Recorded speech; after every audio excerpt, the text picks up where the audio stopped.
sewer and streets with John.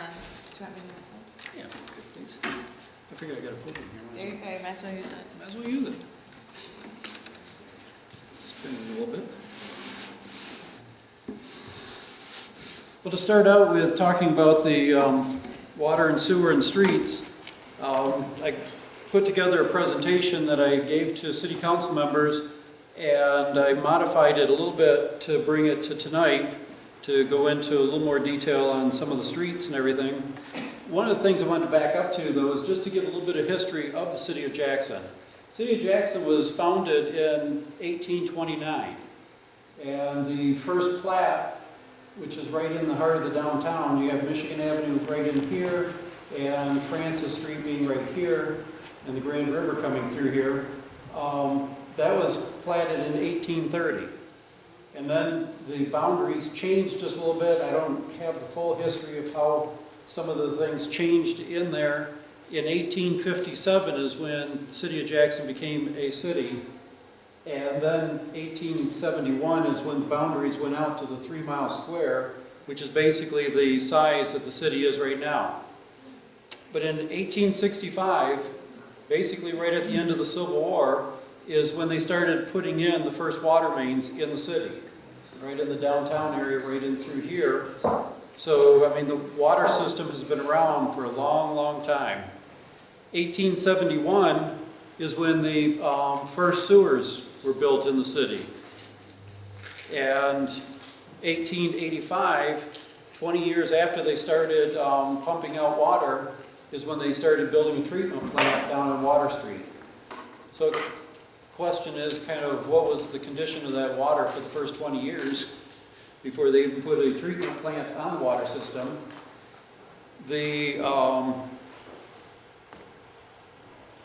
me see if I can, now that I've given it. The first wastewater treatment plant was on the east side of the river, and it shows there's 4 lagoons, this little house building that they could be in to see what was happening with the condition of it. The river would be right in here. North Street is just on this end of it. On the opposite side, over in this area, would be where the prison, the original prison walls and everything. That's the Armory Arts area now. And you get the railroad tracks that went along in through here. This photo was taken in about 1914. It's in one of the old reports that we have in our office. In a report that the city engineer back in 1917 put together to city council, he describes the wastewater plant on the east side as an inadequate and inefficient purification plant. But that was at least something on the east side. The west side did not have any treatment plant at all. Here's a photo that we have from 1926, putting in it was a combined sewer system that we had back at that time. So on the west side, everything went straight to the river, and even a good portion of the east side as they were building sewers and everything. In 1918 is when they started the construction of the water well field on Mansion Street, and in 1924 is when they built the high service pump station on Mansion Street. So that plant is still there. The building's actually fascinating to go and see. The old architecture inside that pump station. And then the water plant has been built and modified over the years right down on Mansion Street. The old water transmission mains that come out of there are the distribution mains that go out to get water into different parts of the city so that it can then go into the transmission mains that deliver water to your houses. Those were built in about the 24 to 1926 time period. Those are still in use. And so you've got a distribution system which is probably about 90 years old. And it's nearing the end of its life. In the Roaring 20s is when the city saw a lot of water and sewer construction and everything. And that's where I found like this photo to show You know, here they are building it. It's kind of interesting because instead of having any supports on the side or anything, they waited until the snow and the ground's frozen and everything so they could dig deep and then put in this pipe and everything. Fiscal conservatives. Yes. This happy crew right here might not agree with you though, as they're freezing. 50 below. Perfect Not day keeping to dig trouble. the streets up. But the original wastewater treatment plant, where that sets out on North Lansing Avenue, the plaques that were in there, it shows that that was built in 35-36. It was part of the PWA committee. And it's kind of interesting because I always thought it was the WPA, the Works Progress Administration, but evidently there was more alphabets that Roosevelt had at that time, and so this was a public works under a federal emergency administration of public works. So you learn a little more of history each time you go and see some of these buildings that we have. But during the Depression, to get people back to work and everything, they started building these. And so the city got some of that money to put people back to work. And our treatment plant, basically the only thing that we had was on North Street, which was inadequate 20 years prior to that. And so that's when this new plant, and that has been expanded over the years, but it's still the same as we have. The interesting thing going along with this is I was curious, I knew the plant was built 35-36, to look up when Goodyear started.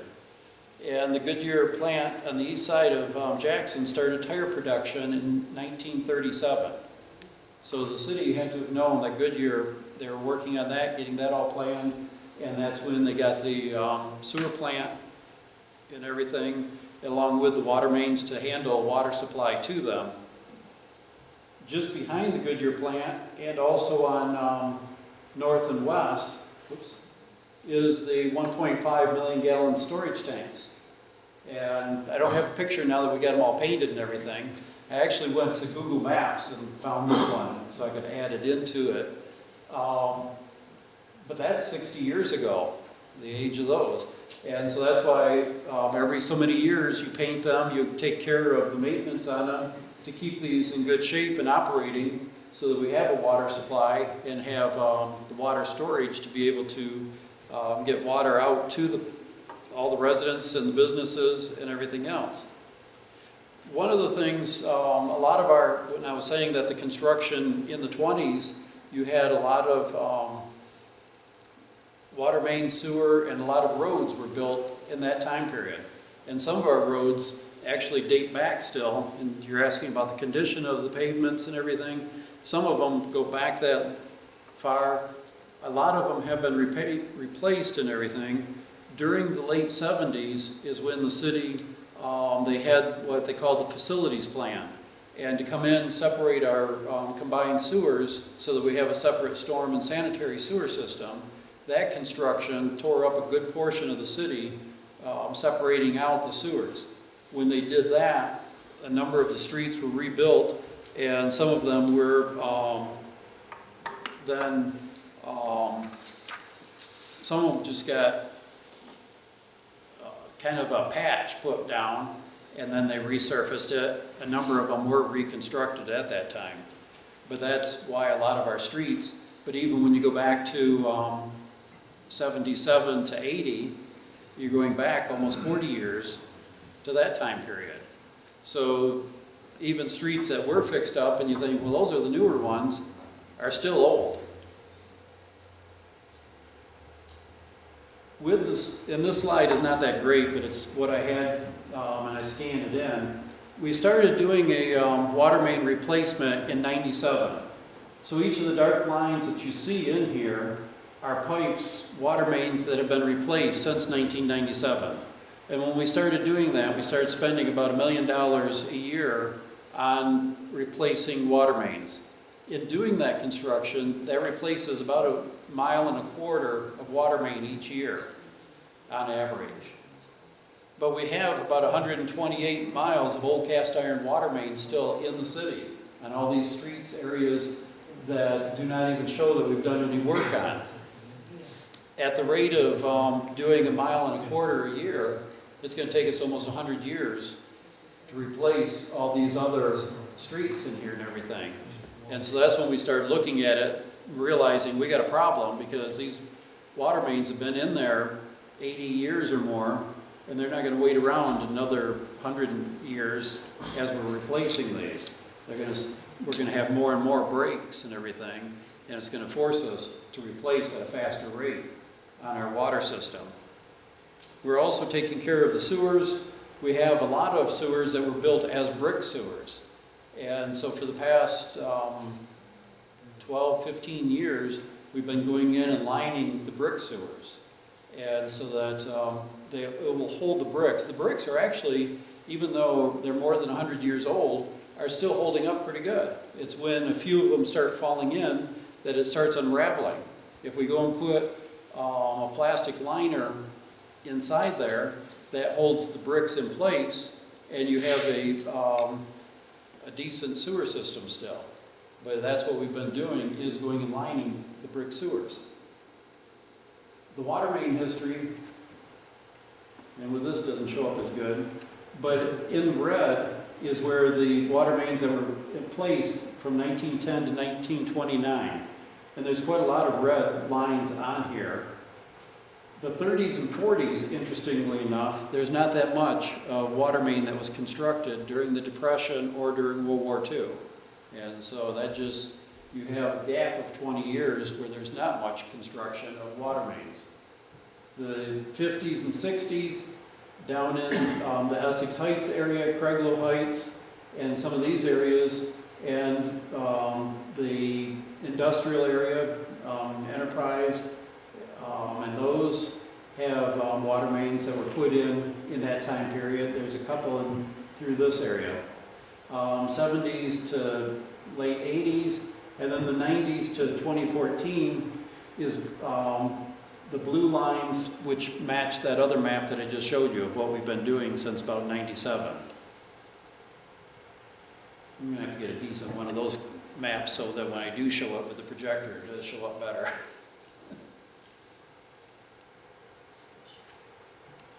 One of the other things to talk about is our road rating system. The Department of Transportation is using this and encouraging all the municipalities to use it. It's the pavement and surface evaluation, and rating to give you PACER. So what this shows is if it has a rating of 10, it's pretty much a brand new road, no problems with it. If you're starting to see a few cracks in it, you're in the range of about a 7.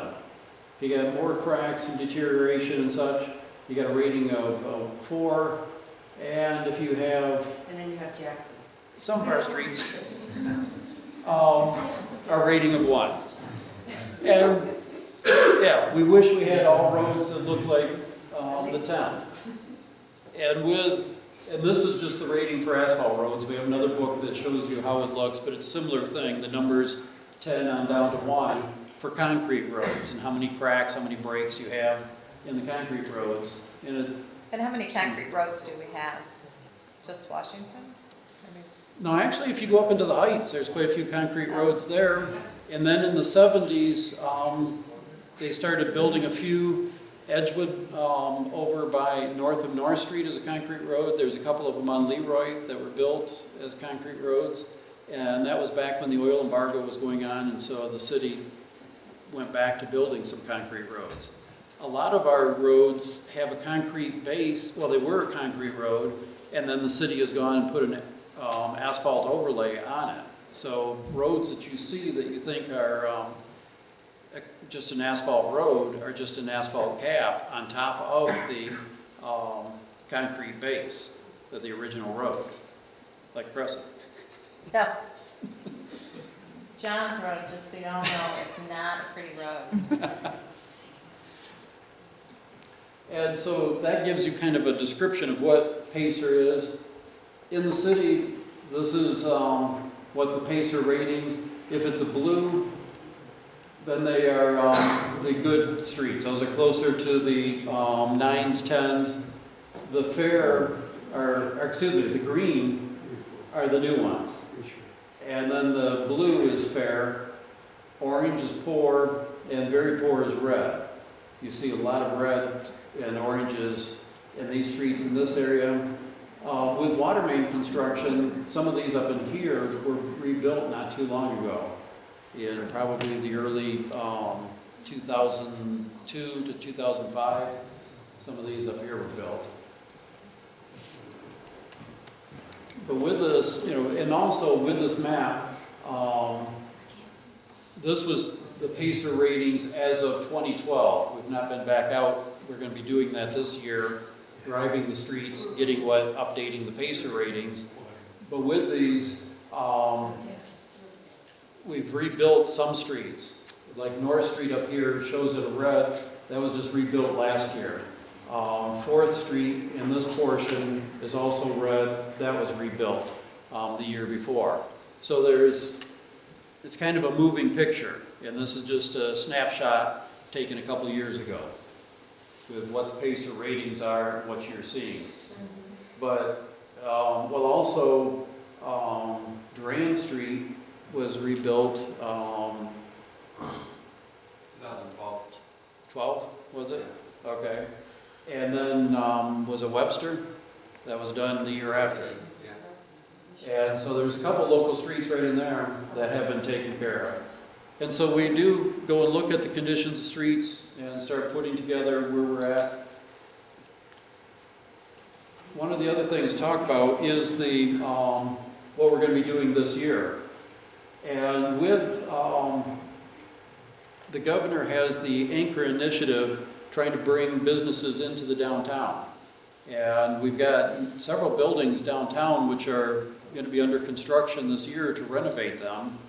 And with that, we started looking at if we needed to connect out of there. The water mains that were on, the sewers were built like in 1909 on Michigan Avenue. And some of those are earlier than that. We still have some brick sewer on Michigan. We also have the water mains that were probably put in about the 1912 to 1916 time period. We have the information from consumers, and with their underground electric they have there, their manholes were built in 1915 and 1916. So their underground electric is the same vintage, a little newer than our water and sewer. Then the gas is some old pipes. We're not exactly sure what the age of their gas mains are, but it's probably in that same vintage. We're having problems with some water main breaks down there. Consumers tried adding some additional wires in the conduits they have, and it's old clay pipes, clay tiles that were down there. And when they tried rotting through there, they couldn't get through. The clay tiles have collapsed over the years, and they just couldn't make it. And so when when we started talking to them about our work, they jumped on board and said they needed to replace their underground conduits and everything else to get through there also. And so we started in the block right here with between Francis and Mechanic. And the utilities are completed there now. We need to go in, put down curb and gutter, and resurface that this year. And then, so really this should be 3 blocks, but the utility work is in 2 blocks in here. So that's all, it actually started today with the work. If you've been downtown, you'll see and Dunnigan is the contractor working on this. They started putting in some insertion valves at the corner of Jackson and Michigan. So with the old water mains that are there, the valves are pretty much shot, and when we go to try and shut them down to do some work, we can't get the shutdown on them. And so when we started here last year at Mechanic, we went and put some insertion valves. Back when the Consumers Campus was built in here, we put in new water main on Francis and on Washington to get around how the pipes used to come through on Liberty and Cortland Streets. And so that was all the pipes, the streets, and the utilities that were in this section were consumers. Those were all removed, and we had to go around the perimeter of that. So we knew we had good valves at Francis, and then last year, 2 years ago, no, it was just Last year. last year we did Blackstone Street also, and there's new water main in there. And so we know we've got good valves up at Blackstone, but the other portion in here, we weren't sure what the condition, we pretty much figured they were not going to work at Jackson and Michigan, so we're inserting some valves in there to be able to get the shut off. Within the next couple weeks, you're going to see the pavement being removed, and we'll be starting putting in the water and sewer on Michigan Avenue. We also, in the April 3rd MDOT letting, we have the Lewis Street Bridge, which is right down here over the Grand River. We need to do some sewer work to replace a siphon around that bridge, and then we'll be replacing the bridge. Most people, unless you have a need to go there, OmniSource sets right in here, metal recycling, and if you go down there, you would see that bridge. Otherwise, a lot of people that I talk to don't even have an idea of where the Lewis Street Bridge is located. I'm a little concerned because of the weight of the trucks that come in and out of OmniSource, that they were going to crush that bridge before we actually got in there to get it removed and replaced. That'll be under construction next. The West Avenue from High Street to just south of Kibbe, we're going to be having that under construction. That's going to be in the June letting, starting a little bit after the 4th of July. We figured with all the fireworks and the activities at the Cascades, we would be in big trouble if we shut this down before the 4th of July. So right after the 4th is when we're going to start construction on West Avenue. We have a project that's going to be going on Wisner Street. A lot of that's going to be mill and resurface. There's a good portion up in here that's going to be complete pavement removal up behind Sears. Then also on this, we're going to be adding a sidewalk going down the east side from Boardman Road back into Argyle. There's currently a sidewalk that the county put in on Boardman Road coming up to Wisner and then just ends. And so anybody walking in there, and we've seen through the snow, you've got paths where people tried walking through the winter. So when we put this project together, we're adding this sidewalk in through here. That will probably start up in about July or August. We're not quite sure on the date on that. And then later in the summer, we're going to be doing Van Buren from Stewart to Blackstone, and then also Hamilton from Argyle to the north end, right in here. Both of those are driven by water main construction. Yes? How do you set your priorities like this? A lot of it is right now with the local streets. Because of the condition of the streets, we have probably 30 or more miles of local streets that need to be How do you rebuilt. set the priority? Right now, we're going by the priorities of where is the worst water main and getting that taken care of. So you're doing it based on water main needs? first, Yes. And then roads with that? Yep. Okay. So that we aren't just replacing roads and then having the water mains go bad on us.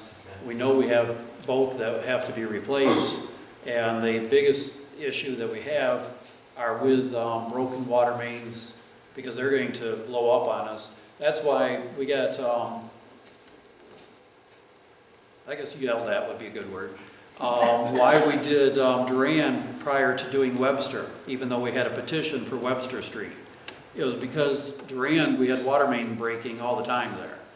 And we had to get that out of there. We were spending more money going in and patching the water main. And we have that similar situation. We have, the standard now is to build 8-inch water mains. The standard used to be 6-inch water mains, and we have a lot of 6-inch. But we also have 4-inch water mains in some areas. How those got built and when the standard was 4-inch, I don't know. But that's what's on Hamilton right now. So we have very poor water condition there, and so that's what draws that. And so we're working with the DEQ on what our plan is, doing a lot of the water mains and everything. and where we've got poor water quality, where we have issues and everything else. We had a plan that we were following, worked out to 2019, excuse me, 2019. And then the Michigan Avenue, because of the condition of that, it's a larger water main that's on there right now. It's a 10-inch water main. So water quality was a little bit of an issue, but it wasn't that, it was that bad. But then when the governor's anchor initiative came through and trying to get businesses downtown, that pushed that one ahead. And when this came along, that pushed the other project back 2 years. And so some of the streets and water mains that we're going to be doing back out in the neighborhoods, yeah, shoved back. And so when we lay out, and somebody asked the question, why can't we tell you what years we're going to be doing things? Sometimes we have plans when we're going to be doing them, and other projects interrupt our plans. And some of the priorities and everything change the order that we were going to be doing things. So, yes, we did have, and a lot of it is driven by what the condition of poor roads and water mains, but we're letting the water mains dictate right now where we go.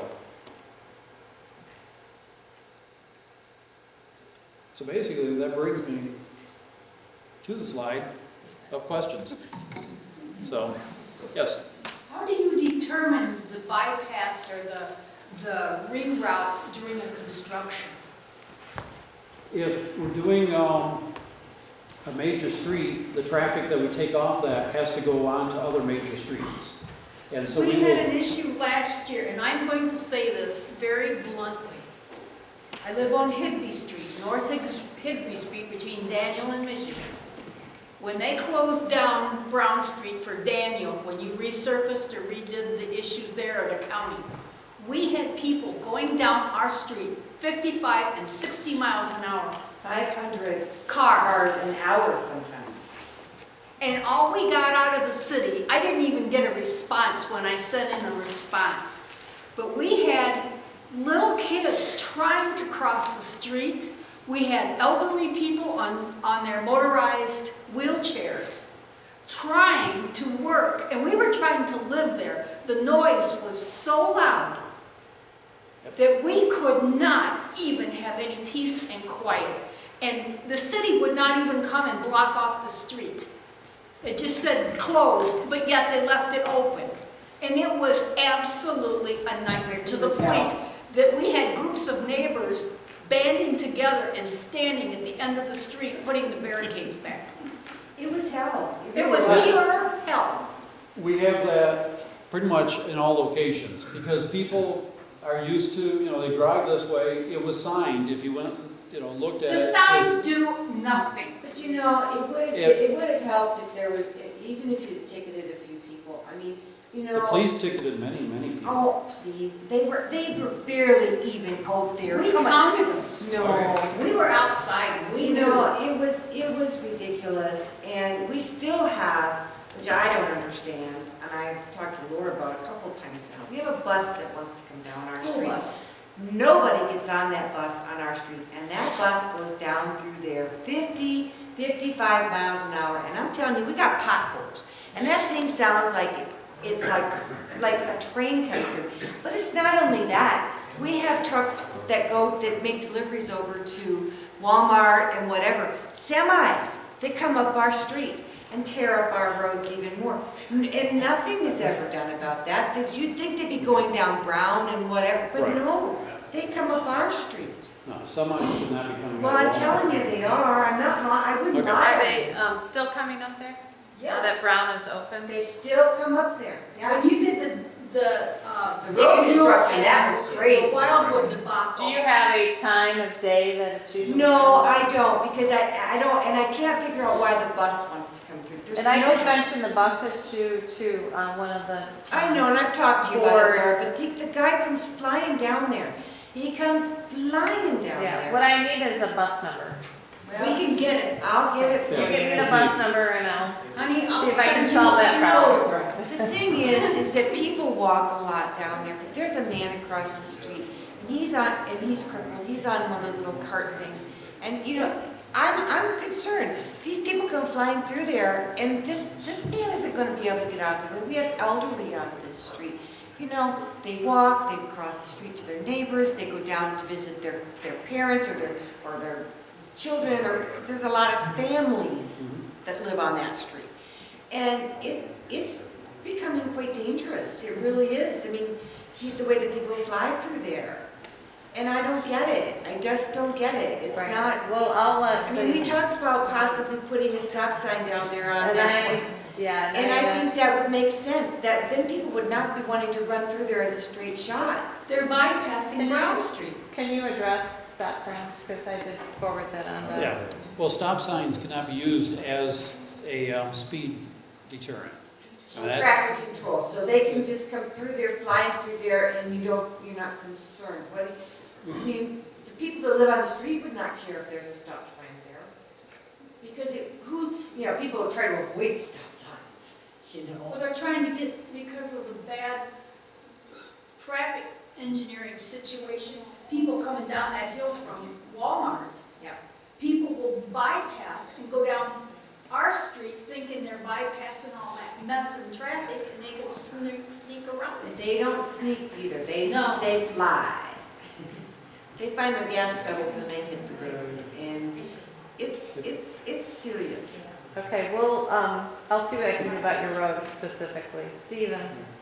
So the previous presenter talked about the formula for allocating money, roughly 40, 40, 20, right? So the Yes. city, villages get 20%. I wish the gentleman, the honorable veteran, would have stayed, because I think this would have highlighted part of our problem here in Michigan. Does the county give any money to the city for roads? No. Are there any county commissioners here? No. See, I- they work here, people that live in the county work in the city. And when we lived in Philadelphia, you worked in wherever, you lived in New Jersey and you worked in Philadelphia, you paid a tax for that, and I think.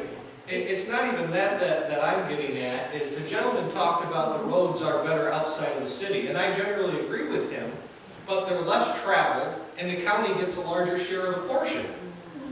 So, And we live in the county too. and we live in the county, so my question is, and I must be honest, I think I know the answer to this, can the county give funds to the city? From their portion of funding? They're forced Well, would they give it to us, even if they could give it to us? My next question is, the more I use where I live, who's my county commissioner? I didn't know. I mean, we do pay taxes to the county, Right. so. Well, the thing, just a moment, and I'll get to your question. The city streets, as we were talking, are older than most of the county roads and everything. But basically it's where Carlton, if you keep taking that on out, it changes to Woodbine. And just where the Teen Street areas are, you go and drive some of those streets out there and they're pathetic. They are worse than any streets in the city now. And it's, There aren't many county roads I can ride my bike on, I can The- tell you that. the county I takes, ride you in the city. Oh, I could go down Fourth and up West and down Fourth and up West. Yeah, the ones you don't hit me though, you get hit by the semis and the buses. but the county takes care of the primaries and secondary roads. All the subdivision roads, they don't take care of.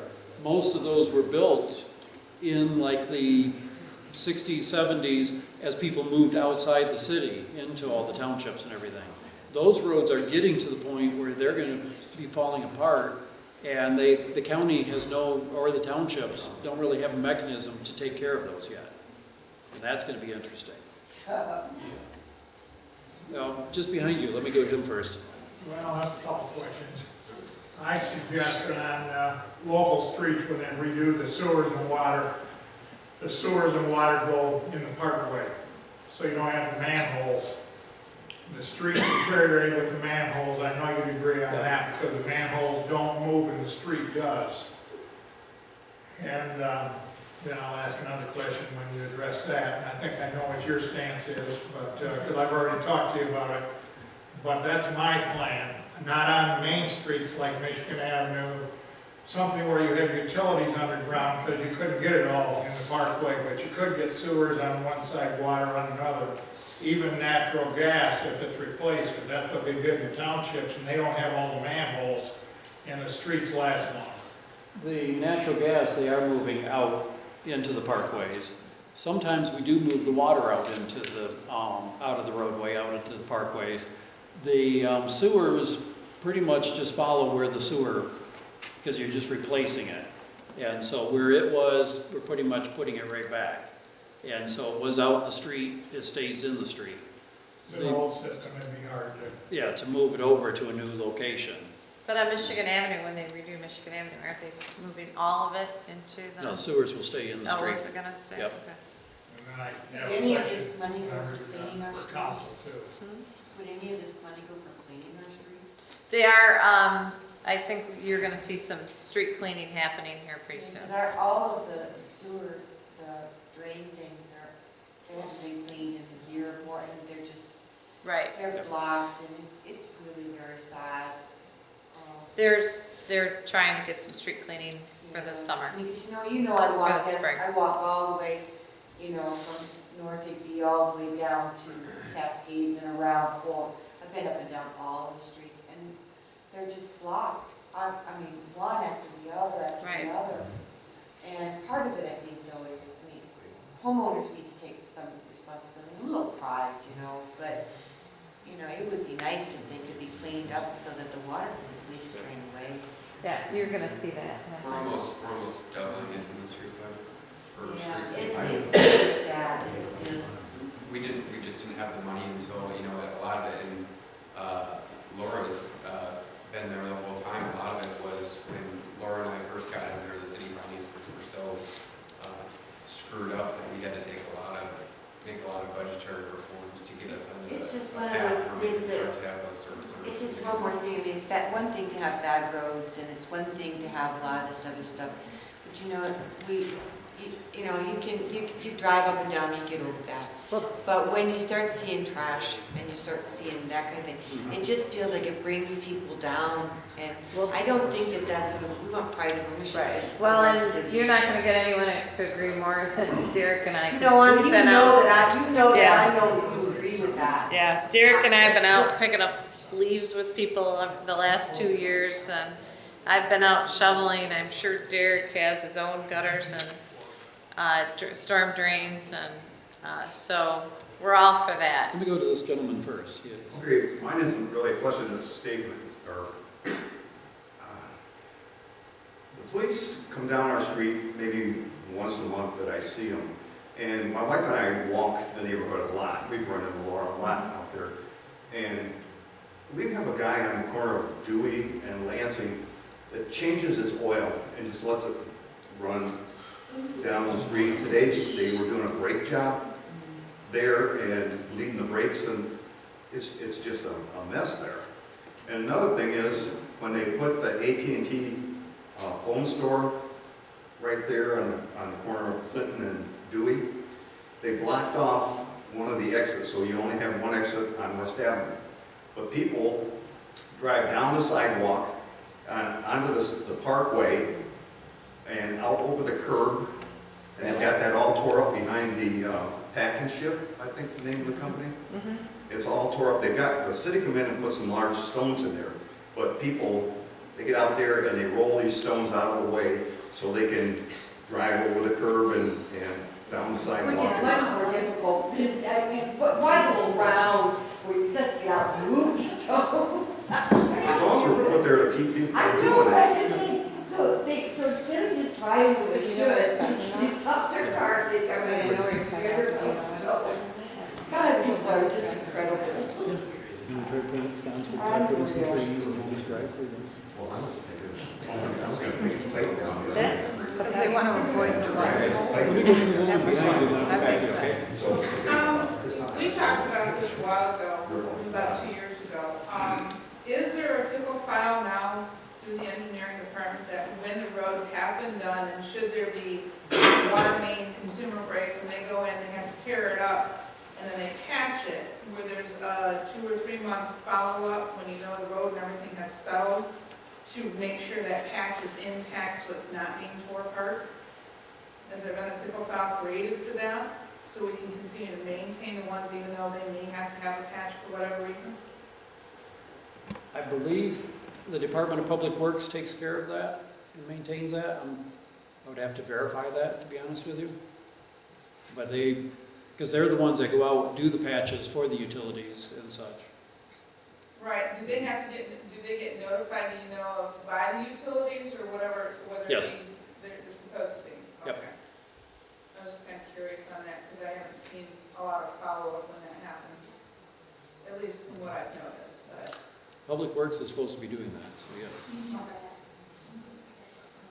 Yes. This is not really pertaining to the street itself, but the traffic lights. Is there some kind of system in place that you address the issues of the flow? That maybe the lights need to be changed, or, I mean, like at Monroe, at Wildwood and Wisner, sometimes I sit there 3 traffic lights just to turn left. I mean, it's pathetic. I mean, you just, certain times of the day, you can't even turn north on Wisner, and the same thing at Monroe and West Avenue. I mean, it's pathetic how, you know, and then people are running traffic lights because they don't want to wait, you know, so then, I mean, there's a chance of, but I just wondered, I mean, you keep, or maybe not you, but the city or the county changes the structure so that it allows more businesses, but they never, and the traffic increases, but they don't change the timing of the lights to address the increased traffic. Major issue at Monroe and West is there's no arrows. Yep. And West Avenue, that is the state trunk line, so they control what the timing is on those signals. And then same thing with Michigan Avenue and then Washington and Glick. And going back out Michigan Avenue, what they did 2 years ago, when they replaced some of the lights downtown here, then they went and put a radio connect between the signals. To keep everything, the flow going? It's supposed to, yes, In that direction. on the trunk lines. They also put loops in on the city streets. So if there's not a vehicle right there, then the green stays with the trunk line. And so that the highways get Which more makes green. sense. And the problem that we have is right in the downtown where Jackson Street, so you can be sitting here at Wesley, and Wesley would be right here. You can see the light at Washington. Both turn green at the same time. You cannot drive that block to get up there. It'll see that there's no vehicle there, and it will say, well, nobody's here, and it'll go to yellow and red before you get there. Same thing as if you're sitting there at Cortland coming back at Washington. So those should be addressed through MDOT? Yes. Okay. And so then, yeah, same thing with where Monroe comes out there. And we've talked with them. Cooper is also the state trunk line. And right in here, and we're Monroe and Cooper. And people have requested a traffic signal be put there.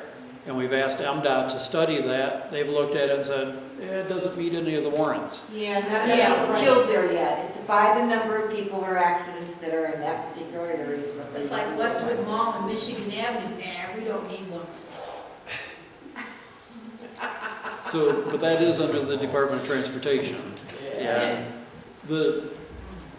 my electricians, we do the maintenance for the MDOT signals and the county signals and the city signals. So all the traffic signals in Jackson County, my staff does the maintenance on those. We change out the lights, we make sure that the timing is doing what's on the timing permit, but the timing permits come to us from either the county or the state. Gotcha. Only the city signals, and that's when you were talking about Wisner and Wildwood. Yeah. And that is a city signal. We put that in 6 years ago now? When you did the When we, mess of the. yeah.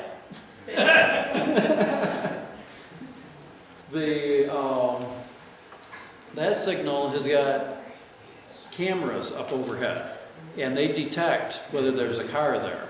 And so instead of having loops in the pavement, that uses the cameras as a detection sort.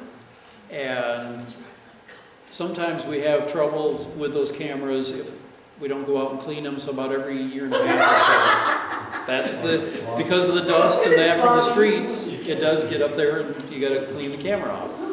I'll clean the cameras, I'm sure they get paid for that.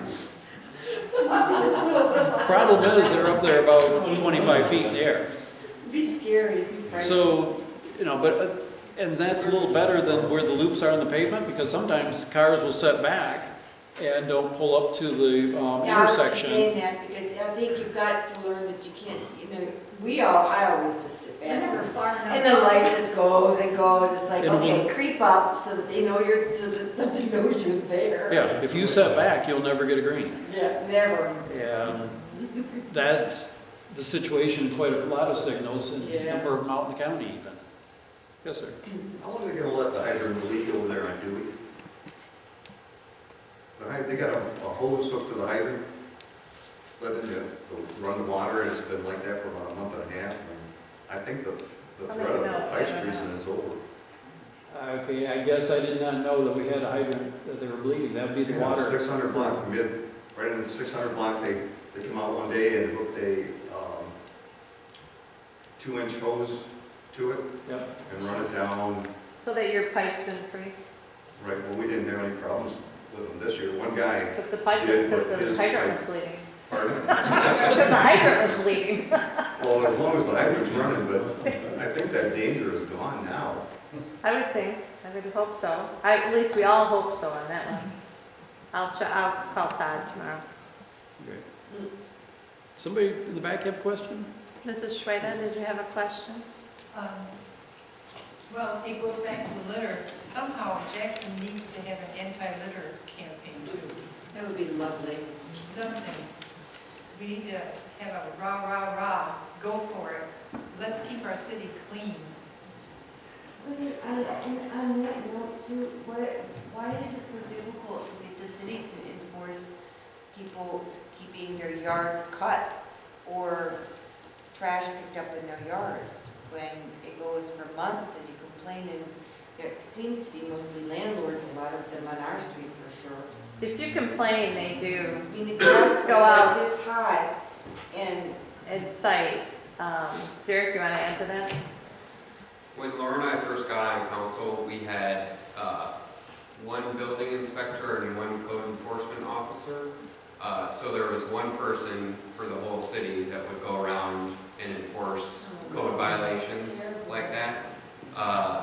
We've increased that to 6 or 7 now.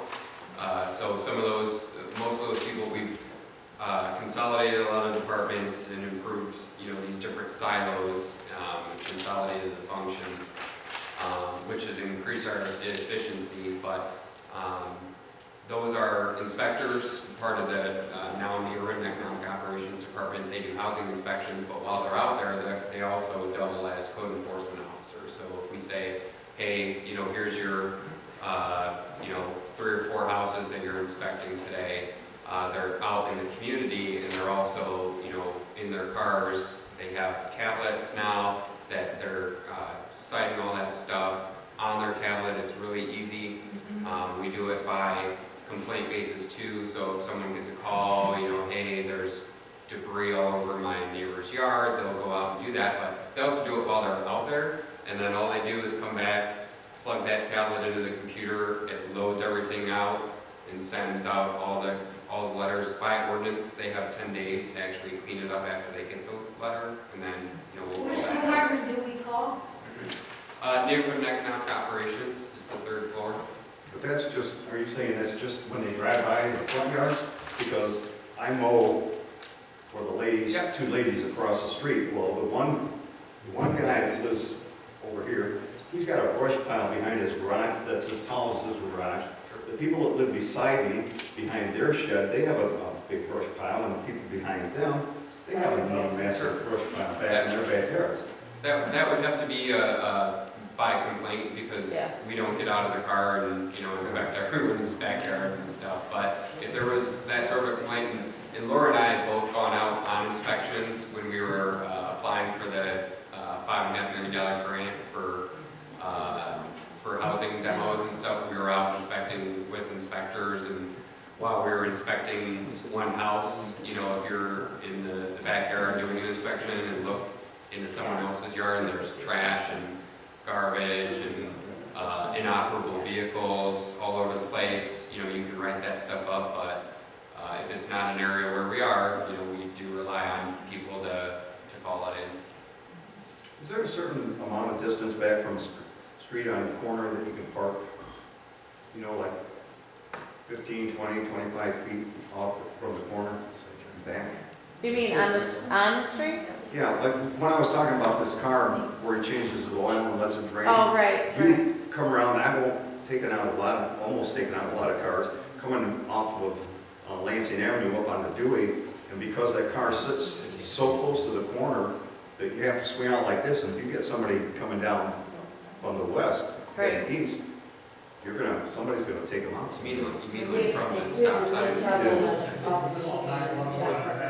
Yeah. Well, the car is set there all winter long, they haven't moved it a bit. And the police just drive by it, and they don't do anything with it. Call complaining to 911 on it. I'd like your answer to that. In the Michigan Vehicle Code, it is, I'm trying to think what the dimensions are, but it is defined in there that, you know, if there's a crosswalk, you have to be like 20 feet behind the crosswalk. If there is no crosswalk, then from the edge of the street, then you gotta be, I think it's like 35 feet or something like that. It is defined.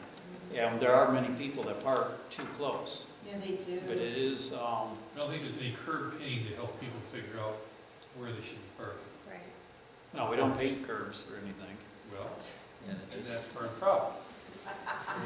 Maybe that can go on our complete streets policy when we get to that. Yeah, that's to his point there. So if that's happening on a regular basis by a stop sign and I see police go up and down my street, why aren't they not taking the initiative to ticket people that are parked right in front of the stop sign? I have one on Haber by Ganson and one on Center by North Street. I mean, you'd think they were stopping at the stop sign.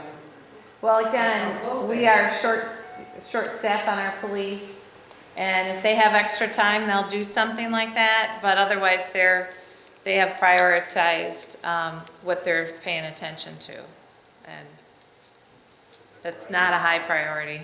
I mean, they're driving by, That's they're driving increased on revenue the if street they too, drive and by. where, yeah, the money is. Well, they don't, you know, when they ticket someone, the money doesn't all come to the city police department. Some of it does. Some of it does, but not a lot, Some is not. better than none, right? We actually had this conversation in a meeting we were at, and about 100, what did he say, 100 or 150,000 of it in tickets comes to the city police department.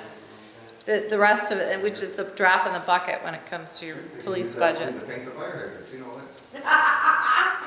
Well, we could do another one of those things. Let me, But this is how like I think we get confused when we start thinking of, oh, we're making money because that's $100,000. When you think about all of those tickets that we had to write, how much time a cop spent writing that ticket, getting out of their car, how much we paid for that car, the gas that's burning, the Maybe we need a electronics that are laser inside gun of thing it that that we're doesn't paying for, hits and the then once the ticket goes back to the picture and station, send how out much we're tickets. paying someone to mail that out, do the administrative work behind it. So, you know, it probably costs us money to write that ticket, however, it provides safety. I'm gonna take Mrs. Sueda, and then we're gonna wrap it up. I got one other thing I wanna talk about real So quick. just one thing, are our streets going to get swept? Yes. I can't tell you the order right now, but I know that it has Because it's really helped to deteriorate. the streets. From that. Plus, I think plus I think it looks ugly, so to me, it's a blight issue. But I'm told that we didn't spend as much money on something, therefore some money's being transferred over to cover the street sweeping, plowing, probably. We had cold weather, but not much snow. All right, because I want to be respectful of the time here, it's almost 8 o'clock. There are some flyers in the back about a project that we're working on right now. It's actually the Realtors Association, MISTA, put together $5,000, the DDA, our Downtown Development Authority, and the Anchor Initiative threw in another $5,000, $2,500 each, and we're going to be doing lighter, quicker, cheaper placemaking downtown. There is an event on Thursday from 5:30 to 7:30. We're providing pizza. If you will provide some ideas for some placemaking. Placemaking is where we are going to create very cool, active, desirable spot places where you want to come and hang out, or a function that encourages you to come and hang out downtown.